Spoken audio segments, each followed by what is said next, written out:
Chapter 1. Tinai sometimes wondered if people realised how much they gave up when they agreed to be ejectrad. Letting someone else into your brain was a scary thing, especially when it meant that all your secrets would be exposed. An ejectrad saw all. The man who stood before her now was shaking, fear making his features grim and desperate. His black hair was cut just below his ears and his clothes were neatly pressed. Looking him over, she got the impression that a speck of dirt wouldn't last 2 seconds in his presence. A few feet away, out of hearing distance, stood a young boy, tall with black hair cut close to his head. He looked to be about 16, and though he stood a few feet taller than the man, they had the same high cheekbones and hawk-like nose, which made her take them for father and son. Of slim build like his father, the boy had on a pair of black Jane shorts and a red t-shirt. His leg had a large gaping wound, and from a quick glance, it looked like he'd been hit with a clapback gun. Yet the man wasn't here to report that, which probably wouldn't have done any good anyway. Clapback guns were from the planet Kren and could be aimed at a target as far as 500 miles away. They were sold here for a few $100,000, and though her agency had gotten close a couple of times, they'd yet to make any arrests. She frowned and looked back to the boy's leg, seeing the blood seeping slowly from his wound. It wasn't a lot, but from the dry trail on his leg, he'd already lost enough to cause concern. Tinai stood on the steps in front of Regan, the government agency where she worked. She'd come to this planet 5 years ago, and slowly worked her way through the ranks. It hadn't been easy, but she'd persevered, hoping to set a good impression for the people back home. Regan dealt with both humans and aliens. It was at the top of the grid, as most agencies oversaw one or the other.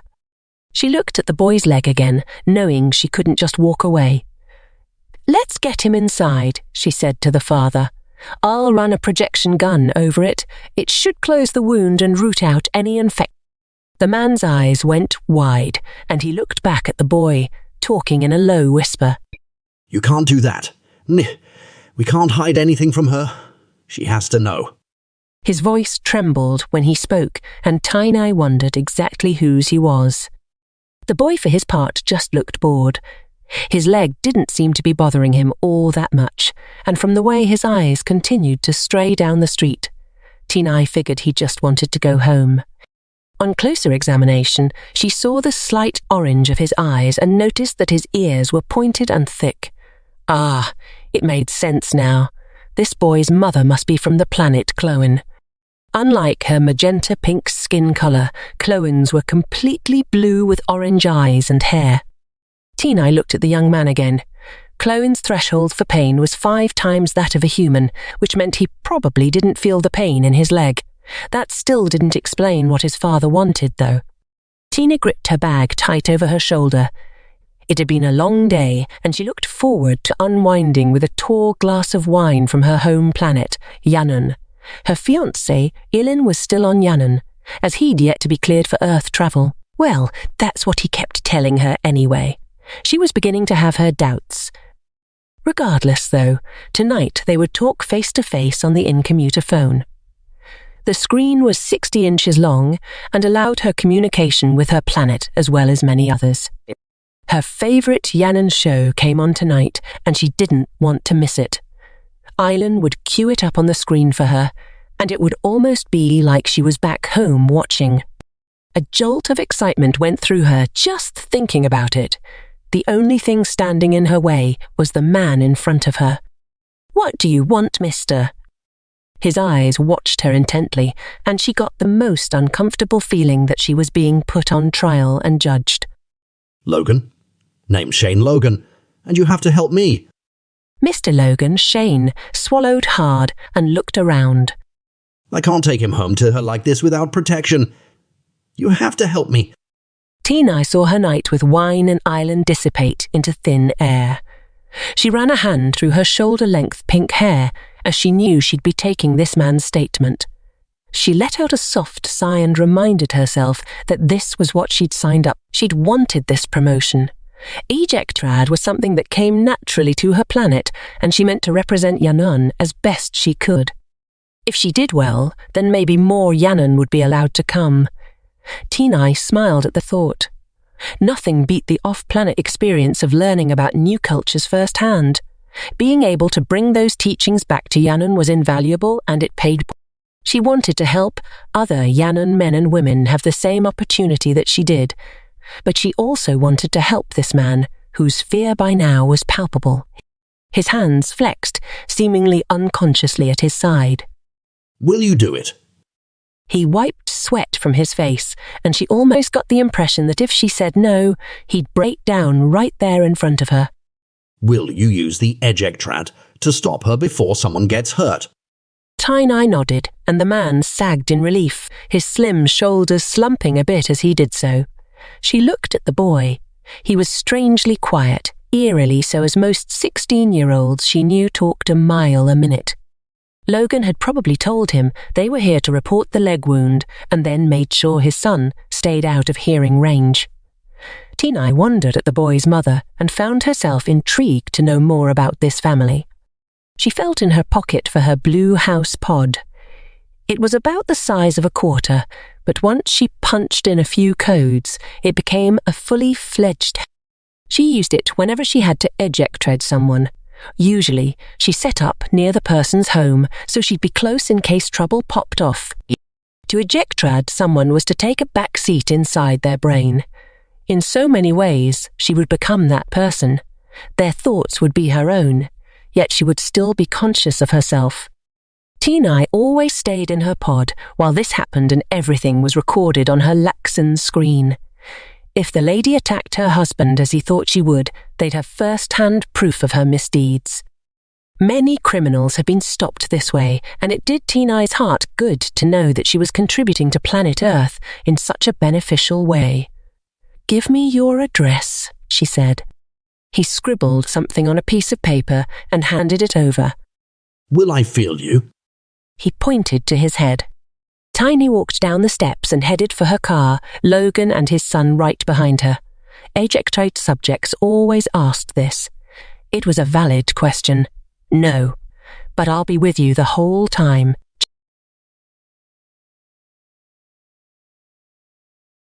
Chapter 2.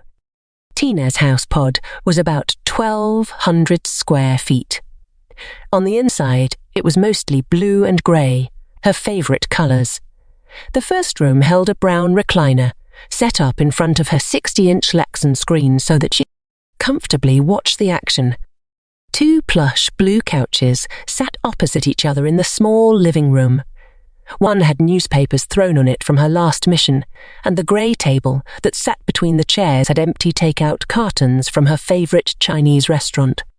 She put a hand over her nose as the scent of rotten food hit her nostrils. It was not pleasant, and she quickly tossed food and papers alike down the trash. Just beyond the small living room area was a mini kitchen with a fridge and microwave.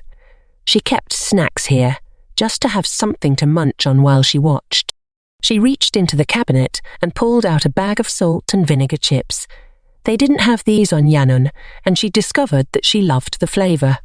From the fridge she grabbed a bottle of grape soda, something else they didn't have back home. There was a small bathroom just beyond the kitchen, which she found came in handy for assignments like this when she could be sitting for as long as 12 hours straight. Treats in hand, she stepped back into the workroom. She lay her goodies on the blue control panel that housed the Laxon screen, then eased into her recliner, prepared for Logan to take over completely. Now the boy knew to stay by me. I told him 1,000,000 times that when a Legend versus Toggle Street fight broke out, get out the way. But did he listen to me? No. The only one he listened to was her. Oh, I loved the boy enough. He was my son, but by God, was his head as hard as a rock.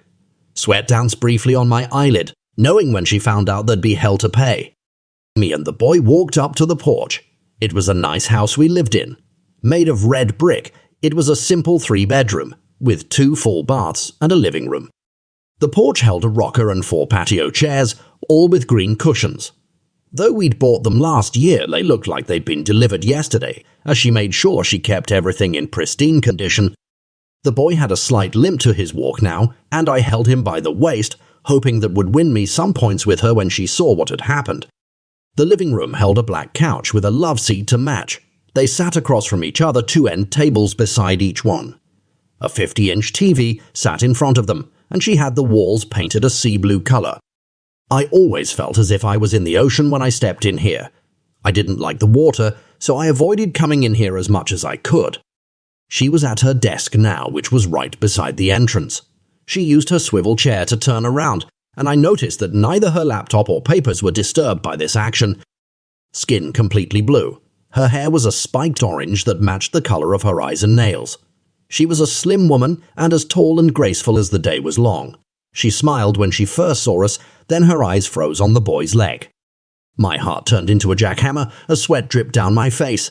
I tried to explain what happened, but all that came out was a jumbled-up mess. Her expression never changed, but I could see the plotting underneath. I didn't trust her and cursed myself often that I hadn't listened to my friends when they told me never marry a Cloan, vindictive women from the depths of space hell. There was nothing they wouldn't do to protect their young if they thought they were being threatened. Oh, I wasn't a threat to the boy, but this was the 3rd time that this had happened, and I wasn't so sure she would be so understanding this time. The smile never left her face, but it still sent cold chills down my spine. She reached out to touch me and I trembled so hard I wet myself. "It's okay," she said, still smiling that smile that she'd purchased from the space devil of hell. "Accidents happen." Her hands lingered on my face a second longer, and then she turned all her attention to the boy. "Charlie, what happened to your leg, son?" The boy cleared his throat and his eyes shifted my way. I held my breath knowing what he said could cause her to end me at this very second. It was my fault, Mom. Dad got to me as quick as he could, but I moved when I shouldn't have. He hung his head low. I'm sorry, Mom. She was so tender with the boy, rubbing his head and telling him that everything would be okay. "Let's just get that cleaned up, and then I'll heal it."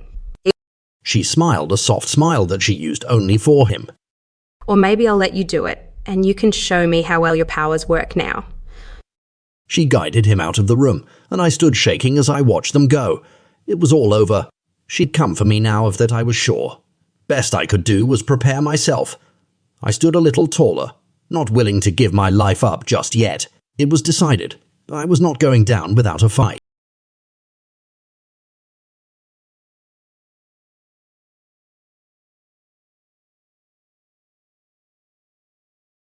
Chapter 3. I went to the bathroom and pulled fresh linen out of the closet. I spread them out in the tub and then grabbed a pillow that I kept in there for just such occasions. Once I had them like I wanted, I hunkered down there for the rest of the night. No way was I going in the bedroom with her. I awoke the next morning stiff and sore, the smell of bacon and eggs calling my attention to the kitchen. I got out of the tub and stretched, my poor muscles aching in protest.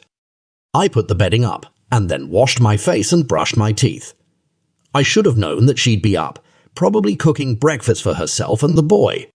She'd do nothing in front of him, so I crept out and walked into the kitchen. The boy sat eating his food, with her sitting opposite him. At the head of the table was my plate piled high with eggs, bacon, sausage, and buttered toast. It smelled good, and I was happy to at least get a decent meal in me before the fireworks began. I started to pull out my chair, noticing how her and the boy ate with gusto, both no doubt eager to start their day, her at the law office, where she'd recently made partner, and him at his high school. I looked at my plate and saw the smallest hint of green in my eggs. Anger flowed through me like a volcano. Poison. She'd put poison in my food, probably hoping I'd just think it was herbs and eat it anyway.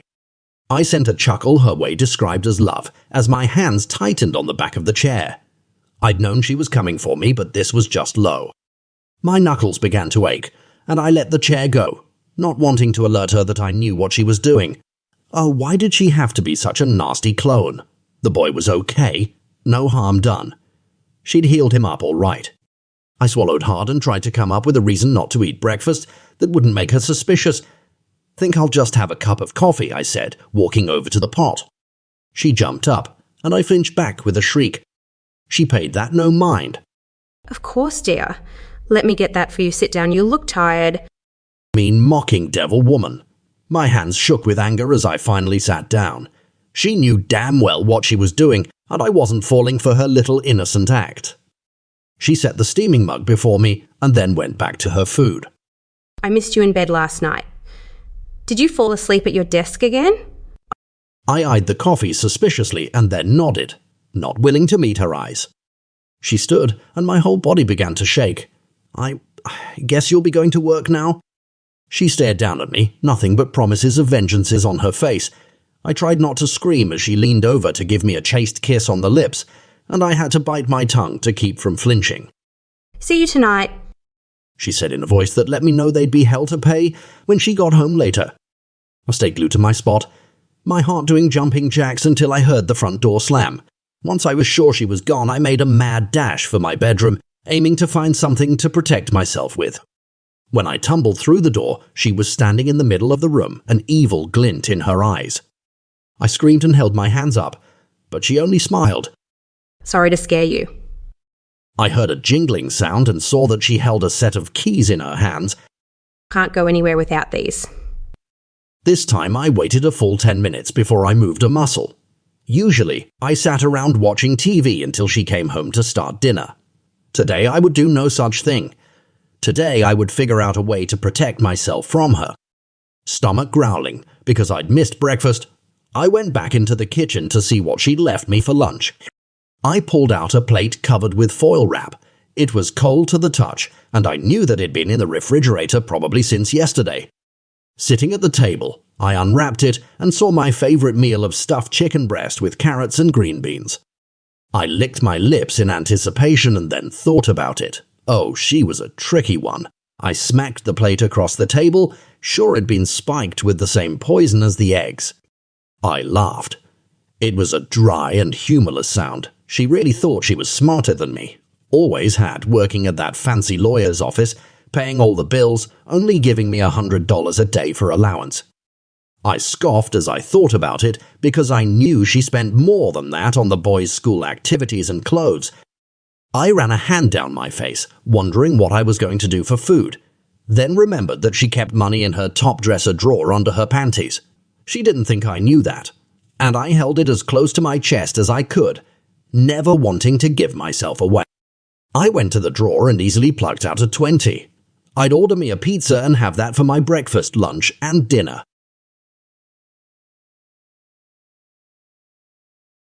Chapter 4. The boy came home first. He grabbed a drink out the fridge and then went into his room to do whatever 16-year-olds did after school, homework probably. I sat in the living room, belly full, flipping channels, waiting for her to come home.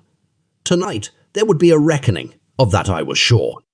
The evil smile of the devil accompanied her through the door. Her arms were full of groceries, and she tried to look overstressed and tired, probably hoping I'd come to help so that she could knife me. Not willing to play her games, I turned the TV up a little louder and pretended not to see her as she took the bags into the kitchen. I breathed a sigh of relief when she disappeared down the hall, happy that I had the rest of my pizza to eat after her and the boy finally went to bed. I'd hidden it in the linen closet in the bathroom, knowing she only opened it on wash day. She came back into the living room, feet dragging, acting as if she was too tired to stand. Did you remember to take the... Not able to stand it anymore, I jumped from the couch and lunged for her, knocking her to the ground. I let out a blood-curdling scream, letting her know that I knew all she was planning. The boy came then, alerted by the commotion, no doubt. He pulled me off his mother and then punched me in the face twice, making my head snap back. I heard my nose crack and pain cradled my face as blood ran down my face and onto my shirt. I swiped at it with my hand, then looked at my son. He stood in front of her, arms at his side, chest rising and falling, almost daring me to make a move. I blanched as I realized that he thought it was she who needed protection from me. How in the world had things gotten so messed up? She called the cops. I saw her when she did it. Good. Little did she know I'd been ejectrated and they'd seen it all. I stuck my chest out as I walked to the front porch, knowing that it wouldn't be me that was going to jail today. When they came, her and the boy put on the biggest show I'd ever seen, saying stuff like, Don't know what happened to him. He never been violent before. Everything was fine last night. Blood rushed to my head at her lies, but I knew that soon all would be revealed.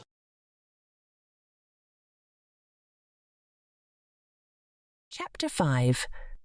Tinai took off running the moment Logan attacked his wife. This was bad, and she needed to clear it up as quickly as she could. She didn't understand what was going on with Logan, but she aimed to stay connected with him just a little bit longer so that when she wrote up her report, there'd be no loose ends. She got to the house just as the officers were leading him away. They'd beat her by a couple of minutes, which meant they must have been in the area when the call came in. Logan's wife, whose name was Linton she'd found out, stood with her arm around her son, a sad look on both their faces. Logan, for his part, was still yelling, begging his son to tell them what had happened to his leg the night before. Tinai walked over to the officers, both human, a man and a woman. They wore blue uniforms, and the man was on the short side, had cropped brown hair, and a friendly smile. The woman was a little taller, and had thick black hair that she tried to stick in a ponytail. It was an untidy mess by now, though. Tinai showed them her credentials and told them about the concerns Logan had had when he'd come to her earlier. "Guys, I think a hospital is best in this case. I'm making the call." Since they were local law enforcement and she was with the government, they had no choice but to listen. "Your thing," the man said, tipping his hat at her. "I'll meet you there." She walked over to Logan's family. They stood in the same spot, eyes wide, as they watched him being dragged away. "They're taking him to First General. You guys are welcome to go if you'd like." It was later that day, after she'd filled out the necessary paperwork, that she realized she hadn't ended the eject trade. Curious to know what was going on, she let her mind's eye bring Logan's hospital room into focus. It wasn't a full ejectrad, but she could still see what was happening. Logan laid strapped to the bed, while his wife sat by his side. The look on her face was one of delighted joy as she stared at him. What's that earthen phrase? She asked, her voice filled with victory. There's more than one way to skin a cat. Logan gasped as his hands sought desperately for the call button. She held it in her hand and turned it around. 3 times you've tried to kill my son now. You didn't really think I'd let there be a 4th, did you? Shit, Tinai said. She'd known that something had felt off, which was probably the real reason she hadn't disconnected from the man. She took off toward the hospital, calling on the way to let them know what was happening. It was over by the time she got there, and local law enforcement were leading Linton away. Logan lay on the bed unmoving, and at first she thought he was dead. Tears flooded her eyes as she realized just how utterly she'd failed the man. He'd come to her for help and ended up in the hospital fighting for his life. She wiped a tear away, wondering what had ever made her believe she was qualified for this job in the first place. "He's not dead." Relieved, she looked up to see a doctor with brown hair and glasses enter the room. He looked to be in his early 30s, and he smiled when he saw how much his words had revived her. "A nurse was headed into the room when you called. She never got the chance to hurt him." Tinai looked back to the unmoving figure on the bed. No matter what the doctor said, he didn't appear to be breathing. "Are you sure?" she asked, turning back around. He nodded. "Induced coma. Give him a couple of days, and he'll be as good as new." Thanks. She took slow steps out of the room, anxious to get away now that she knew he was okay.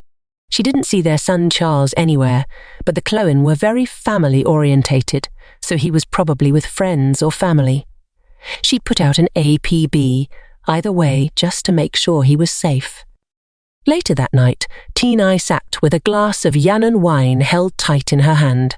She hadn't talked to Islan. Only a short message that said he'd be out of range for the next 3 weeks. Tinai blew out a long breath, still not sure what was really going on with her fiancé, but happy that everything else had worked out okay. Logan was fine. The son, she'd found out, was with his mom's sister, and she was more than happy to keep him with her family.